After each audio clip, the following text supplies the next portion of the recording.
Alors ces personnalités, elles jouent un rôle essentiel pour défendre les droits, la dignité des personnes, le respect justement fondamental de l'état de droit dans un pays et la démocratie. Et je dirais que ça fait écho finalement à l'institution du défenseur des droits qui est là pour défendre les droits et les libertés et particulièrement je dirais pour ceux qui ont le plus de mal à faire valoir leurs droits. Donc ils ont un rôle absolument essentiel à jouer, ces prix Nobel, et ils font écho au travail qui est fait par d'autres institutions au quotidien pour défendre les droits et les libertés. Alors, ce que nous observons justement par exemple dans les réclamations que l'institution du défenseur des droits reçoit, c'est que les étrangers, les réfugiés ont des difficultés pour faire valoir leurs droits et que la défense des droits fondamentaux des personnes, qu'elles soient étrangères ou pas, est absolument indispensable. Concrètement, qu'est-ce qu'on observe comme difficultés? Des difficultés par exemple pour renouveler des cartes de séjour, pour des rendez-vous plus généraux en préfecture, où on a des réclamants qui n'arrivent pas justement à avoir un rendez-vous en préfecture pour que leur dossier soit examiné, ou leur dossier met, je dirais, trop de temps à être examiné.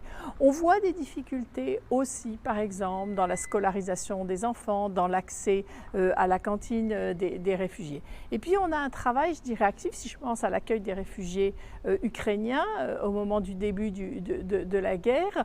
Nous avons, nous, adapter notre institution pour pouvoir recevoir des réclamations de réfugiés ukrainiens. Alors, en mettant par exemple des dépliants en ukrainien, en allant voir aussi comment se passe de façon très concrète l'accueil des réfugiés ukrainiens. Donc oui, notre quotidien est fait de la défense des droits des personnes, dont la question des personnes étrangères en France. L'institution du défenseur des droits agit au niveau international de plusieurs manières.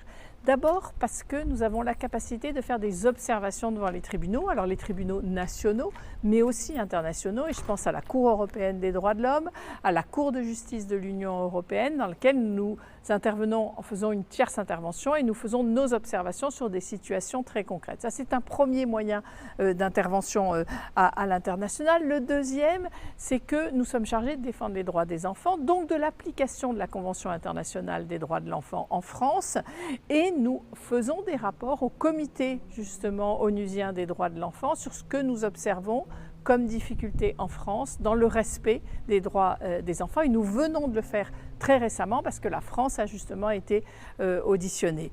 Nous avons aussi des réseaux européens de nos homologues parce que c'est toujours très intéressant d'échanger avec d'autres qui ont comme nous la charge, je dirais, de médiateurs, de défense des droits des enfants. Et puis, il y a d'autres engagements internationaux et je pense à la Convention internationale des droits des personnes handicapées. Nous sommes aussi chargés de veiller à son application et donc, pareil, de faire un certain nombre de rapports qui montrent, alors nous on voit toujours ce qui ne va pas, ce qui n'avance pas suffisamment vite dans ce domaine. Donc le travail de l'institution du défenseur des droits, il est à la fois au niveau national en traitant les réclamations que nous recevons, mais aussi, comme vous le voyez, au niveau international.